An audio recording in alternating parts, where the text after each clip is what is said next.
It began in the kitchen. Just a twitch, a hesitation. I was reaching for a glass when I saw my shadow on the floor move slightly faster than my body. Barely enough to notice. A small Delaney hand lifted, and the shadow followed a breath too late.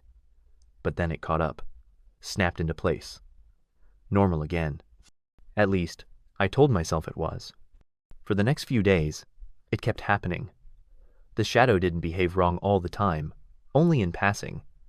In mirrors, through cracks in the doorway. Sometimes I'd catch it looking wrong. Like it leaned when I stood straight. Like its fingers were curled when mine were open. Once, in the hallway, I froze mid-step. My shadow took one more. I laughed it off at first. Optical illusion. Eye strain. I changed the bulbs, repositioned lamps. Blamed everything but what I'd seen. Until it stopped trying to hide. Last Tuesday, I walked into the living room and saw my shadow already there on the far wall, full-bodied, facing away from me. I thought it was a trick of the window light. I stepped closer. The shadow didn't move. I raised my hand. It didn't follow. Then, slowly, it turned its head. There was no face, just void. Silhouette on drywall. But I felt its eyes meet mine. I turned the lights off and left the house for hours. When I came back, it was gone. But the fear stayed. Cold, low in my gut. Like a memory I hadn't lived yet. Now, it waits until I'm still. Showering, blinking, half asleep. I'll catch it stretching taller than I am, or standing at the wrong angle, or turning toward me, like it's no longer tethered, like it's practicing. One night, I caught it mid-motion, rising from the floor like smoke. It doesn't copy me anymore. It follows me, a beat behind, watching, learning. I began recording myself while I slept.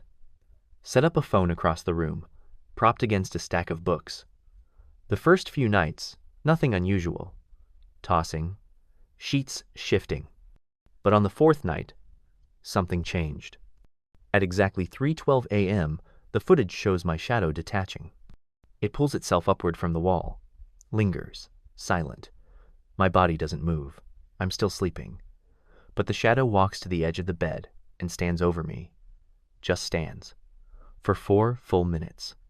Then it slowly leans down, reaching with a shape that should be an arm. The video cuts out. The next morning, the phone was under the bed. Screen cracked. Camera lens melted in the center, like it had been staring into a sun that wasn't here. That night, I turned on every light in the house. Light's supposed to kill shadows, right?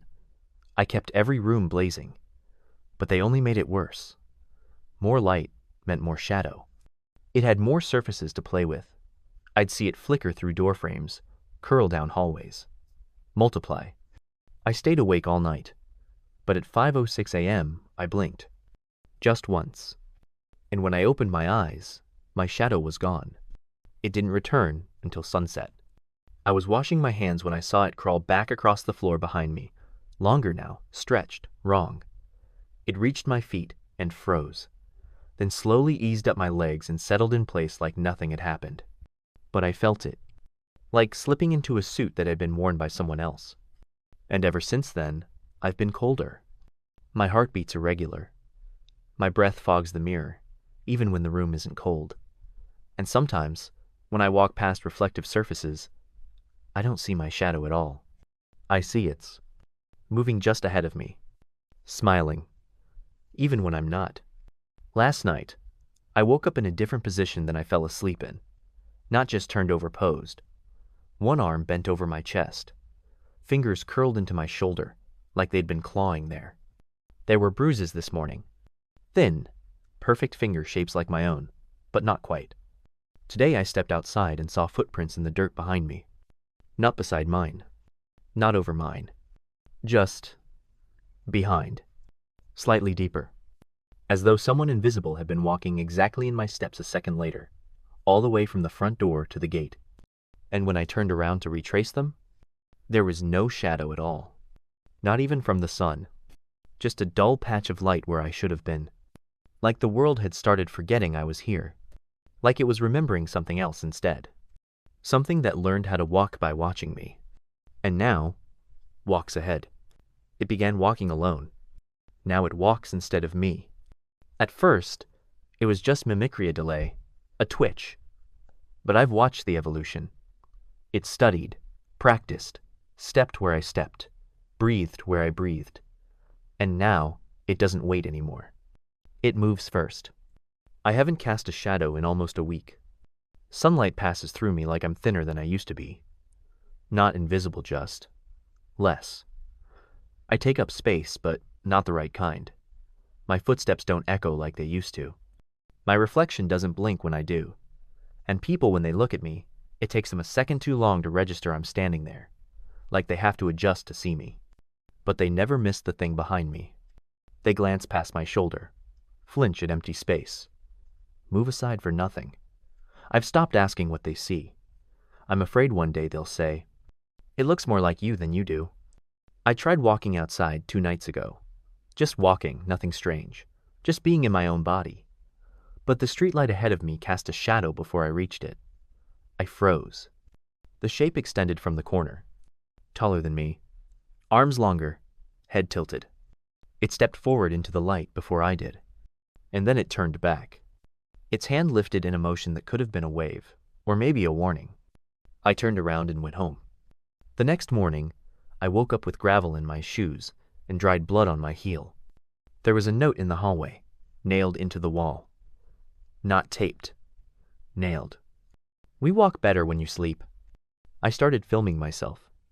But every video file is blank. Not corrupted, just empty. Black. No timestamp. Only audio.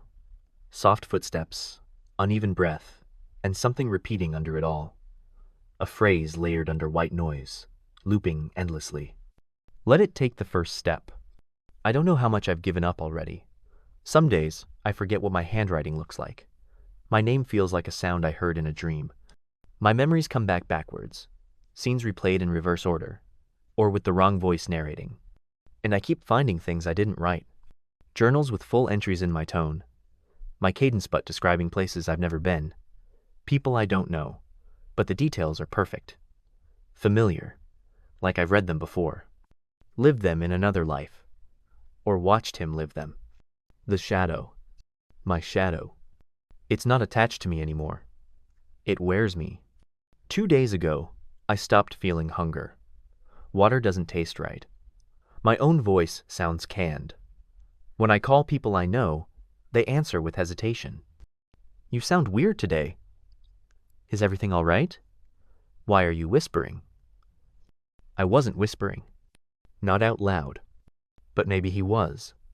Maybe they heard him, the one who walks first now. He leaves notes in my pockets, inside closed drawers, written backward on steamed mirrors. They're always kind, always polite.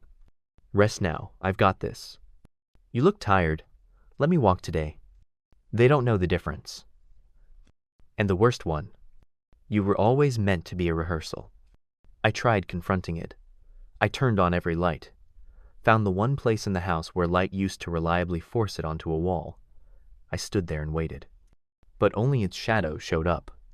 No body, no me. Just the tall, trembling silhouette pressed to the plaster. It moved its hand to its chest. And I felt a sharp pull inside my ribs, like something deep beneath the bone had been gently tugged forward. I think it's in me now. Not haunting, not mimicking, piloting. When I speak, I feel it behind my tongue. When I move, I feel it decide first. And sometimes, I dream of his memories. They're flat and gray and thinner than life. Places with no sound, people with no eyes, movements that don't cast light, just soft echoes. And then I wake up to find the footprints again. But they're ahead of me. Out the front door, through the grass, around the side of the house, and back in again. Completing a loop. One I don't remember walking. But he does. This morning, I looked in the mirror and saw myself blink. Twice. One blink for me. One for him. Not synced, not together. Alternating. A beat behind. A beat ahead. One of us walking. One of us watching. I think that's all he ever wanted. Not to be me. but to be seen, to be known as the one who walks. And now that he's taken my steps, my shape, my voice, he's walking towards someone else.